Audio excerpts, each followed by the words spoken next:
hadith qu'on a vu plusieurs fois, le hadith de Nawas ibn Sam'an radiyallahu anhu, le prophète sallallahu alayhi wa sallam a dit: Allah enverra un vent agréable qui les saisira sous leurs aisselles. Il prendra ainsi l'âme de chaque croyant et de chaque musulman, et les pires des gens subsisteront. Il restera que les pires des gens sur terre. Ils forniqueront à l'instar des ânes. C'est eux alors que leur surprendra, rapporté par l'imam Muslim. Et d'après Abdullah ibn Mas'ud radiyallahu anhu, le prophète sallallahu alayhi wa sallam a dit: l'heure ne se lèvera que sur les plus mauvais de toute la création, rapporté par Muslim. Parce qu'à ce moment-là, il n'y aura plus de croyants sur terre. Ce vent prendra l'âme des croyants, rappelez-vous. Et d'après Anas radiyallahu anhu, le prophète sallallahu alayhi wa sallam a dit: l'heure ne se lèvera pas avant qu'il ne soit plus prononcé Allah, Allah, rapporté par Muslim.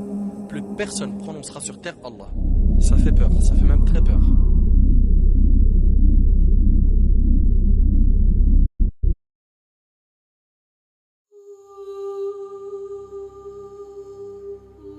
Jusqu'à ici, qu'est-ce qu'on a cité? On a cité le soleil qui va se lever de l'ouest, la bête, la fumée, et il en reste 4.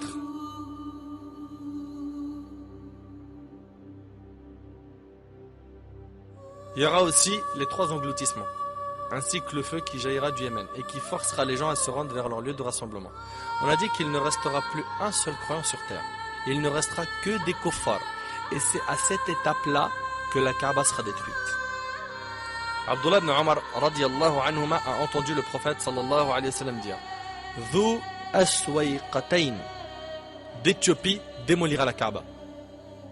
Puis il la dépouillera de ses bijoux et la dénuera de son vêtement. C'est comme si j'étais en train de le voir.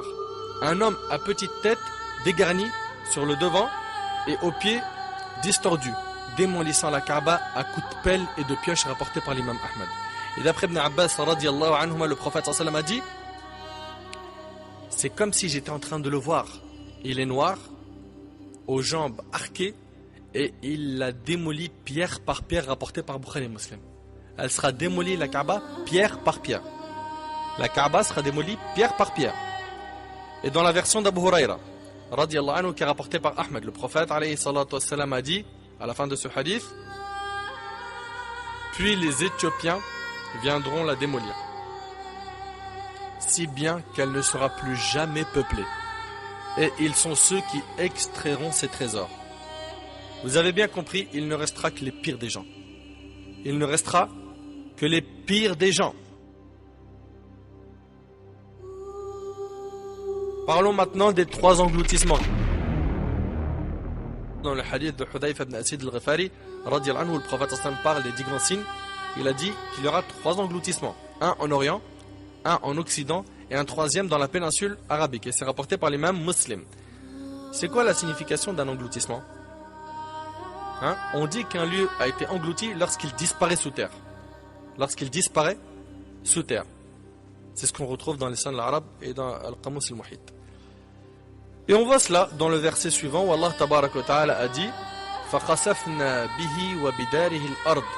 Nous fîmes donc que la terre l'engloutit lui et sa maison. Surat Al-Qasas, Surat 28, verset 81. Il est parlé de qui ici? Il s'agit de Qarun. Pour ce qui est de ces 3 engloutissements, ils n'ont pas encore eu lieu.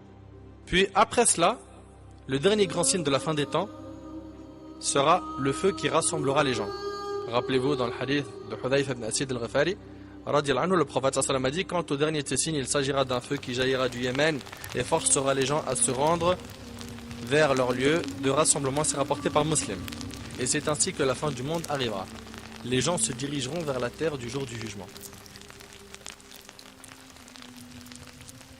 Hukaym ibn Muawiyah al-Bahzi rapporte d'après son père.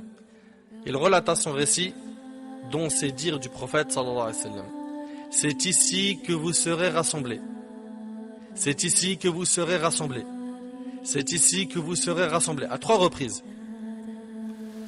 À dos de monture, marchant et sur vos visages. Ibn Abi Bukayr précise: il désigna de sa main le Sham en disant: c'est ici que vous serez rassemblés, rapporté par Ahmed.